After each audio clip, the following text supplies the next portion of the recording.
নমস্কার বন্ধুরা, স্বাগত জানাই তোমাদের আমার ইউটিউব চ্যানেলে। তো এই মুহূর্তের যে বিষয়টি আলোচনা করব সেটা হচ্ছে, তোমরা অনেকেই জানতে চেয়েছো যে এনআইওএস ডিএলএড নিয়ে সাম্প্রতিক যে মামলাটির হিয়ারিং হয়েছে, সেই মামলাটিতে যারা প্রাইভেট স্কুলের শিক্ষকতা করছেন এবং এনআইওএস এর ডিপ্লোমাটি করেছেন 18 মাসের, তারা কতটা সুযোগ পাবেন বা তারা আদৌ সুযোগ পাবেন কিনা বা তাদের ডিগ্রিটা সুরক্ষিত থাকবে কিনা। তো প্রথমতই বলি, যে রিভিউ পিটিশনটি সুপ্রিম কোর্টে সম্প্রতি হিয়ারিং হয়েছে, সেখানে কিন্তু বিচারপতিরা এখনো অবধি ফাইনাল কনক্লুশনে আসতে পারেননি যে এনআইওএস ডিগ্রিটাকে তারা 2 বছরের ডিএলএড এর সমতুল করবেন কিনা। এরকম অ্যাসিওরেন্স বা নিশ্চিতভাবে তারা কিন্তু কিছু এখনো বলেননি। তবে তারা একটা কথা বলেছেন যে এই ডিগ্রিটিকে যদি 2 বছরের ডিএলএড এর সাথে সমতুল করে দেওয়া হয়, তাহলে এই ডিগ্রিটির হোল্ডার যারা যারা আছেন, অর্থাৎ যারা এই ডিগ্রিটা সম্পন্ন করেছেন, তাদের প্রত্যেককেই এই সুযোগ দেওয়া উচিত বা তাদের প্রত্যেকের এই সুযোগ পাওয়া উচিত। তো সেক্ষেত্রে যারা প্রাইভেট স্কুলের শিক্ষকতা করতে করতে এই ডিগ্রিটি করেছেন,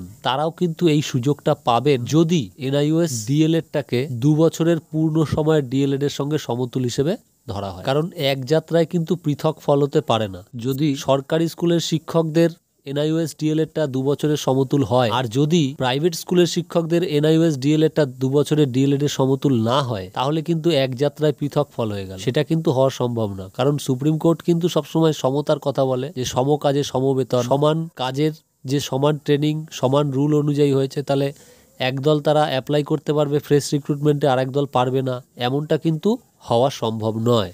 তো সেক্ষেত্রে সুপ্রিম কোর্টের এখনো পর্যন্ত যেটুকু পর্যবেক্ষণ, তাতে কিন্তু যারা প্রাইভেট স্কুলের শিক্ষকতা করছে তাদের জন্য একটা ভালো খবর আসতে পারে যদি এই এনআইওএস ডিএলএডটাকে 2 বছরের ডিএলএড এর সঙ্গে সমতুল করে দেওয়া হয়। তাহলে কিন্তু সেই সব শিক্ষকরা যারা প্রাইভেট স্কুলের শিক্ষকতা করছে, তাদের নতুন যে প্রাইমারি রিক্রুটমেন্ট হবে, সেখানে টেট পরীক্ষায় বসা বা ইন্টারভিউ প্রক্রিয়ায় বসার ক্ষেত্রে কিন্তু তাদের কোনো সমস্যা হবে না। কারণ ছাড় দিলে কিন্তু আদালত সরকারি স্কুলের শিক্ষকদেরও দেবেন এবং প্রাইভেট স্কুলের শিক্ষকদেরও দেবেন। সেই রকম একটি মন্তব্য কিন্তু গতদিন শুনানিতে আদালত করেছেন, যখন আমাদের রাজ্যের যিনি আইনজীবী বা কৌশলী, তিনি যখন বলেন যে স্যার, এই সুবিধাটা অর্থাৎ এনআইওএস ডিএলএডটা যদি 2 বছরের ডিএলএড এর সঙ্গে সমতুল ধরা হয়, এই সুবিধাটা শুধুমাত্র যারা সরকারি স্কুলগুলোতে ইন সার্ভিস আছে তাদেরকেই দেওয়া হোক।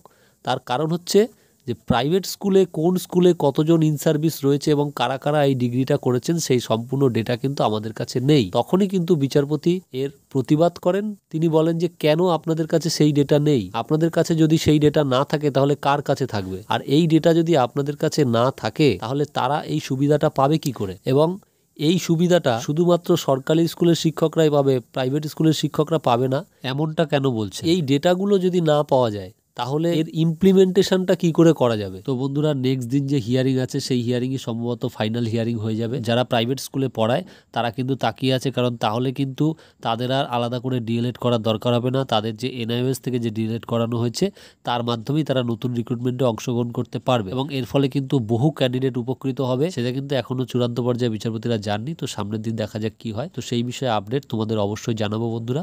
সবাই ভালো থেকো, দেখা হচ্ছে আবার পরের ভিডিওতে।